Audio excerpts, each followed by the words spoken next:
2009 से लेकर अब तक हमारे तिब्बती भाइयों और बहनों ने 157 ने अपने आप को जलाकर तिब्बत के लिए आत्मदाह की।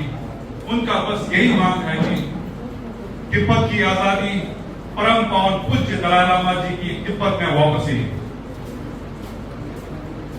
चीनी शासन द्वारा तिब्बत को अवैध कब्जा करने के पश्चात हमारी जो पहचान है, हमारी जो सभ्यता है, संस्कृति को नेस्त नाबूद करने के लिए, भविष्य तिब्बत के भविष्य को नष्ट करने के लिए 4 साल से अधिक के बच्चों को जबरन परिवारों से अलग करते हुए बोर्डिंग स्कूलों में डालने का एक कठोर नीति अपना रहे हैं, जिसके अंतर्गत 10 लाख से ज्यादा आज की तारीख में कॉलोनियल बोर्डिंग स्कूलों में है।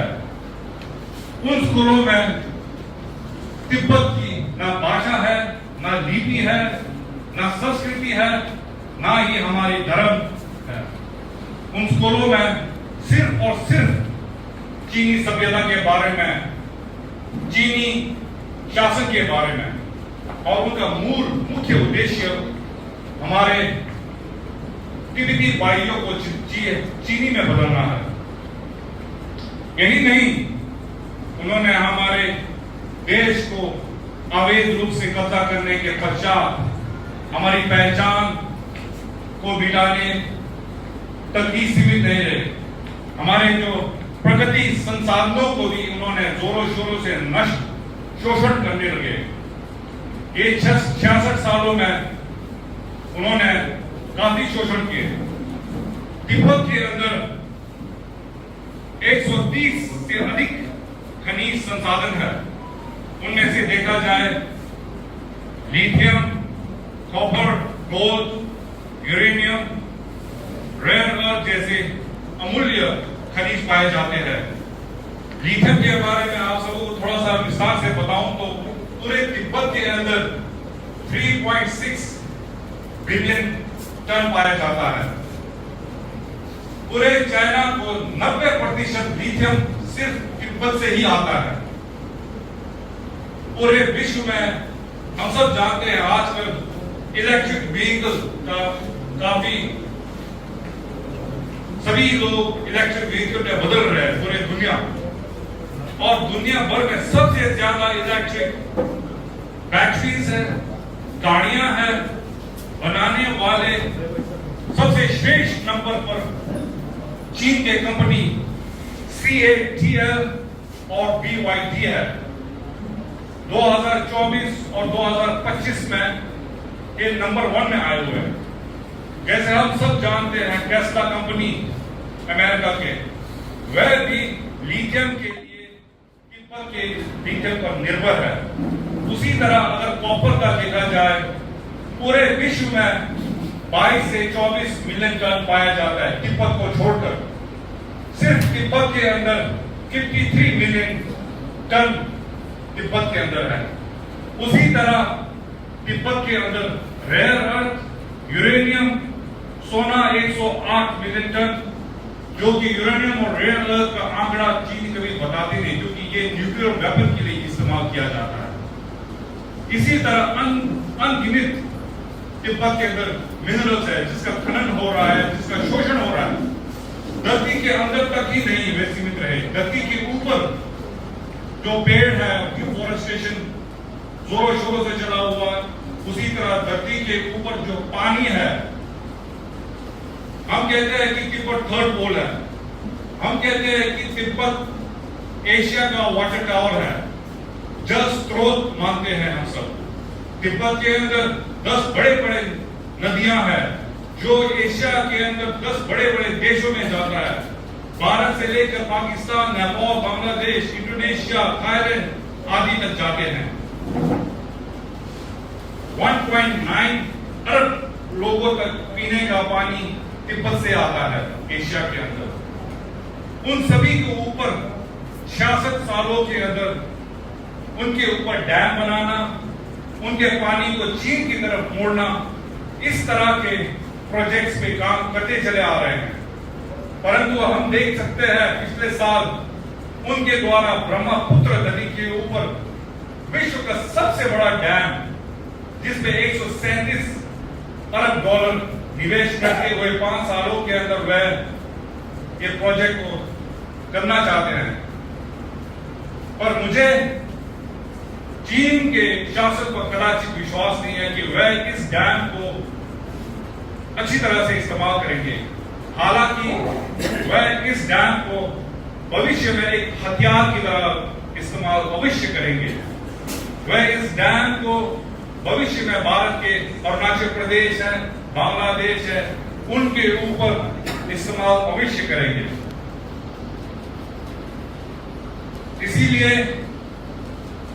तिब्बत में परम पावन पूज्य दलाई लामा जी के नेतृत्व में हमारे जो निर्वासन में सरकार है, जैसे हमारे जितने भी समर्थक हैं, हम सब अंतरराष्ट्रीय के स्तर पर आवाज लगाते हैं, आगाह करते हैं कि चीन के शासन पर कदाचित विश्वास न करें। चीन के तिब्बत के अंदर जो लोगों पर शोषण हो रहा है, तिब्बत के अंदर जो पर्यावरण का शोषण हो रहा है, ये सिर्फ तिब्बत के लिए हानिकारक नहीं है, ये तिब्बत के साथ साथ भारत, पूरे एशिया, पूरे विश्व को बहुत ही बड़ा खतरा है। इसलिए हम सब मिलकर इसका विरोध करना आवश्यक है। इसी के साथ, इसी के लिए हमारे निर्वासित सरकार है, साथ ही में हमारे निर्वासन में जो सांसद है, हम लोग भी इसके लिए काफी जोरों शोरों से काम कर रहे हैं।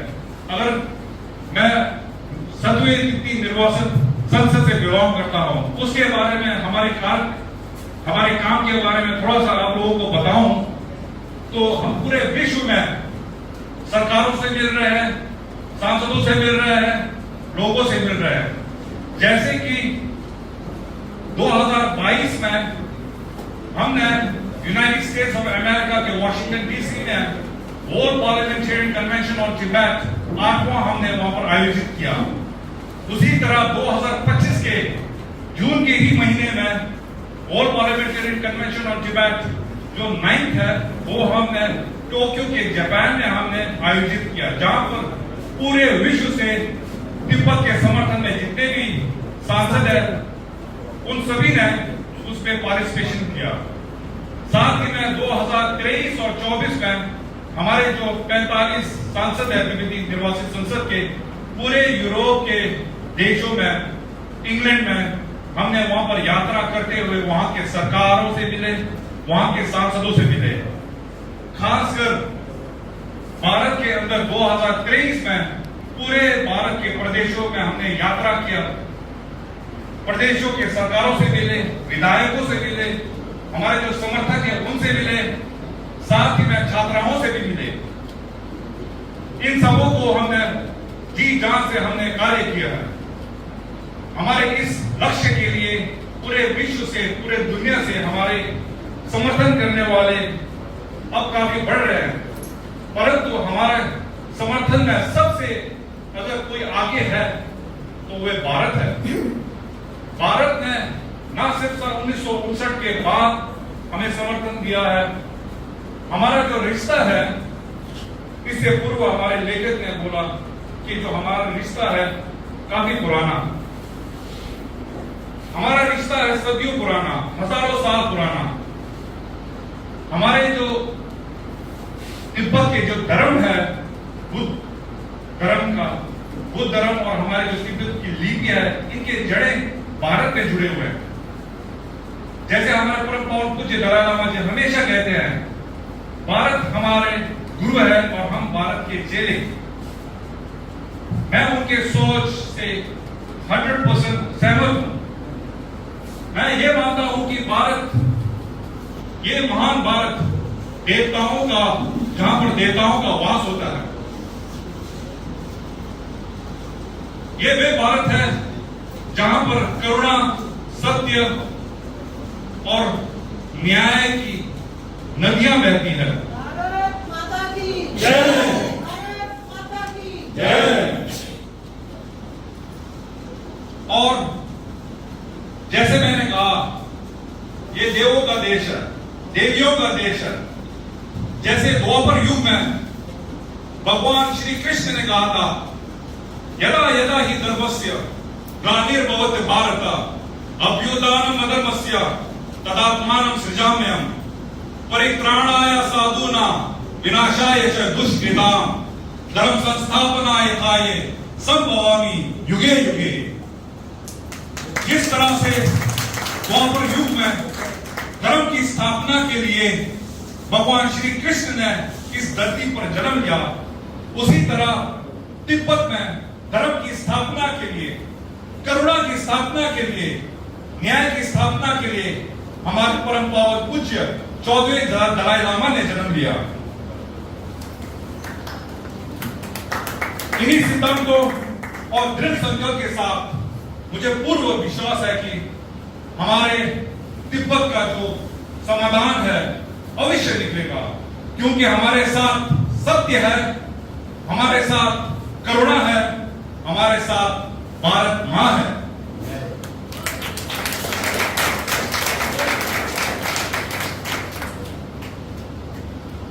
मैं अपना ये भाषण खत्म करने से पहले इस अवसर को लेते हुए भारत की सरकार, भारत की महान जनता सबों को तहे दिल से, हमारे निर्वाचित सरकार और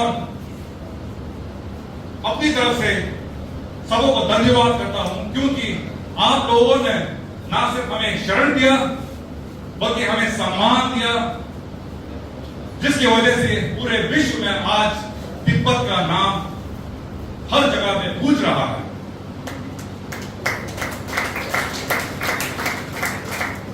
और विशेष रूप से मैं धन्यवाद करना चाहता हूं तिब्बत सहयोग, भारत तिब्बत सहयोग मंच का, जिन्होंने इतने वर्षों तक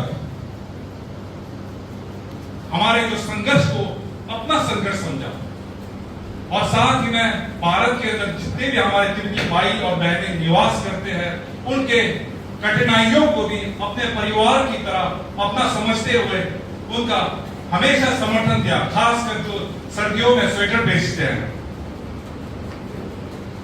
अंत में मैं प्रार्थना के साथ अपना ये समाप्त करूंगा। हमारे परम पावन पूज्य दलाई लामा जी दीर्घायु हो, उनकी सभी प्रार्थनाएं शीघ्र अति शीघ्र पूरी हो। भारत माता, भारत सरकार उन्नति, अखंडता, स्मृति की चोटी पर शीघ्र पहुंचे।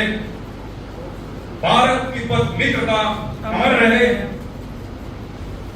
और ये जो मंच है जिसका संकल्प तिब्बत की आजादी, कैलाश मानसरोवर की मुक्ति, भारत की सुरक्षा, ये शीघ्र अति शीघ्र पूरा हो।